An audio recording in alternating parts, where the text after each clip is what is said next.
So this is the Zimbabwe that they don't show you on television. Zvirikuitika pane madhito amunoziva aya kumasvingo road, masvingo Bedbridge road aya. Ndo parikuitika mawanesa aya mota dzitenge dzichingonyura dzichingofamba mbijana dzakaringirikana kana une kamota kadiki ameno tunopa buda here kana kuti unobva watorara ipapo. Ndo road to 2030 yacho.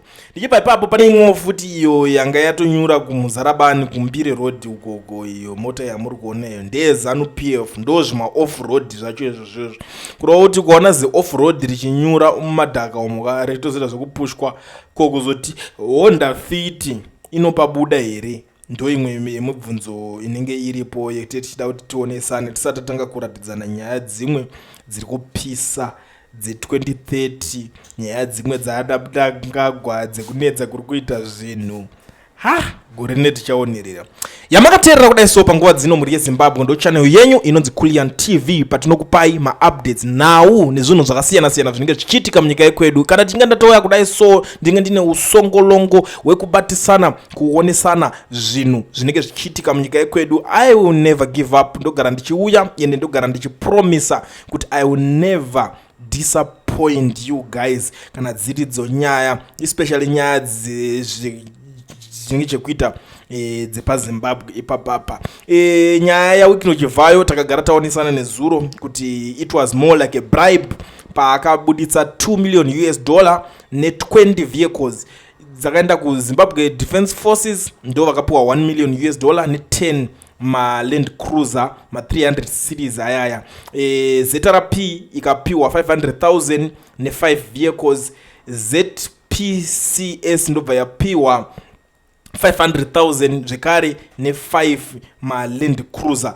Ndo mamwe part of donation kana kuti part of bribe ari ipapapa kasystem kekutengerana mota kari kurapa kachienda, but handisi kuziva kuti iyo nyaya iyo vachaionawo sei. Chitima chakadonha icho ndo kunana Bulawayo uko Bulawayo Vic Falls somewhere there chigudzu train chinonorwa 5 years chakadonha ipapapa. Ameno tichichamuka here tisatakanganwa nyaya yekupanana kuri kuita vanhu mota. Gatitangire pane nyaya yaPort Ngwarara, that presidential guy, presidential advisor guy, anofamba achiudza vanhu zvakasiyana-siyana. Port Ngwarara is that guy wokuti if you look at him, he's wearing a Gucci cap. Yes, in Mutare Mutasa kwavaipa vanhu mari vachisanganisa nemari, iye anga akapfeka Gucci cap inocosta about $600 something. Handisi kuziva kuti empowerment because inini panoempower vanhu ndepekuti anaStreve Masiwa vachiningirira. Ameno ngatisiyane nayo nyaya yacho. Imari dziri dzingokushwa, mari dzematenda, but isikire ngoratidzana kuti mari iripo here. I don't understand. Just a cap. Now let me take you to Midlands. Owen Muda akaungana nevanhu veku Midlands vachidhakwa. Baba vanoda doro zvavo. My way. Akaungana ane zvibhodhoro zvake zvinodhura. Vanhu vachipuhwa doro. Vamwe vachigocherwa nyama. Beef yakaomarara mutezo. Okay, but varipuhwa beef. Ndo situation mamirira yakaita. Tichibva ipapo regedza tipinde pane nyaya yasewiki inochibvayo futi.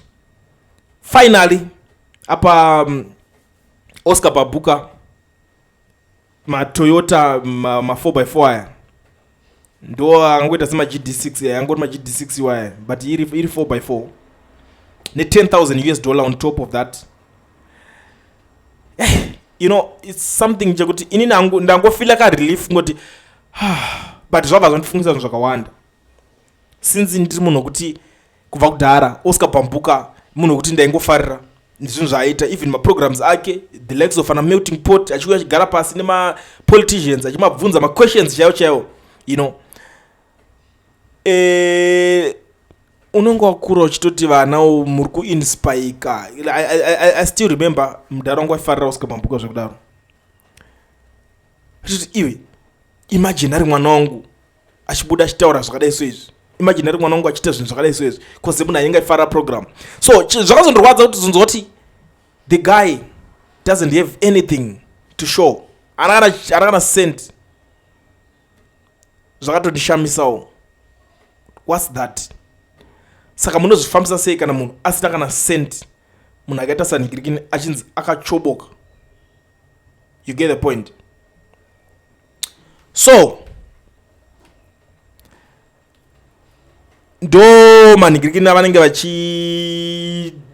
patete chiti nyika iri kuurayiwa muzimbabwe. Handisi kunonyanya kukomenda kune nyaya dzakawanda dzekuti munhu anenge tingatambire akaita seya oita mota yekutengerwa, it's a topic for another day. Ndichadzoka ndichinyatsoonesa nemi, but there is this issue iri kundirwadza. Madzibaba oshanduko vari kutambira Christmas neNew Year mukati. So ndakataura nesomeone anogara ari kuna madzibaba oshanduka achinovaona, akataura kuti madoctors so far vakazoatenda madzibaba veshanduko, zvaakuitawo zvichiita nani, but situation inge kugara yakangooma kumhuri manje family atori ma1 because unongoti mukati and you are the breadwinner, vana vakamirira kuti baba vachava vachiprovide something, iwo wakavharirwa mukati, mhuri dzavamwe dziri kutodya, the way pokatovharirwa vamwe family dzavo ndo atori mabasa avo iwayo. Mnangagwa is celebrating life out there with his family, vana vake vese vari free, vari kuita yavari kuda nelife, vari kunakidzwa zvichingoenda zvakadaro. It's something chekuti chinoda kuti chimboongororwa kuti Mnangagwa anofanira kuregerera vana, zvekuti vanhu havamude vakazoita something, that's not it guys, that's not it. And alright, ndisati ndasvika pane nyaya yanhasi, there is this mutsvangwa guy, he was in Bulawayo Holiday Inn paakasangana nemazipra war veteran, and there was a press conference yavaiita ikoko. Tichazotaura nezvepress conference yacho iyoyo, but at the same time he was also with that guy akawina kuKulman by election uyayo, anga naye zvezanupf anenge atotumwa kuti chienda unomudza kuti zvakati ndo bambiri yakaita. But right now rekedza tiende pane nyaya yaDaniel Garwe. Daniel Garwe ari kuchema zvakanyanya nenyaya yazvigananda. Vamwe vake vaitotukira Geza, iwo Geza uya kuno kundipfekedzesa garacho. Vanhu vaya vakuda kupinda vanotora city raiye ngirikini Daniel Garwe. That's why I complain achipopota kuti unoyaodza vanhu kuti nhamo yapera, nzara yapera iwewe nemahamba, anhama yapere nemahamba. Inozi ndakashaya kuti ataki yacho iri kubva nepapi. Those guys vakutageta city rake ndo paita nyaya, and Daniel Garwe airelaxa achideclare kuti hakuna chinonzi election 2028. Now akurwadziwa akuona vanhu vaya vakuuya vachida kutora city rekwaari ikoko, vachitaura kuti vachishandisa the same money iyoyo yaipopotera kuti chichi usadaro zvori kutaura izvozvo. Amen, kuti vachatangira papi handisi kuziva. Zvavaipopoterana chiwenga wacho ye kudi achitaura madimikira ese ameno kuti zvichasara papi. Daniel Garwe basa rave kupera, ndo zvinhu zvaakuitika. Imagine unongodzokera uswerekana waenda padeni, unenge wakutanga uri useless in the ruling party honestly, because ukangwerekana watorwa kana city rako kana watodonha relevance. Bvunzai vanhu vakaita sana Mutsvangwa vekuti vakazvitadza izvi zvokuti anhingina akatopedzera atozokonzeka tingomita senator, zvokuti aite MP zvakabvira kare zvichiramba, because hapana kana munhu wana ndo akana kumuvhotera anenge achizvitaura kuziva zvese zvemupati stereki chichi, but anozongoponawo nekunhingirina paatizonzi kumawar veteran kwaida manhingizo aida kuwanda nazvo, zvikanzi kumawar veteran ikokoko rega timboisa umwe anenge ane dzinoshanda, ndo zvinhu zvinenge zvichiitika. So this is the issue. Daniel Garwe is in panic mode kuti basa raakupera, anatagwire nerimwe team vakuisa mari musiti rake iroro, kwake kwacho kwaanobva ikoko vari kurida that position.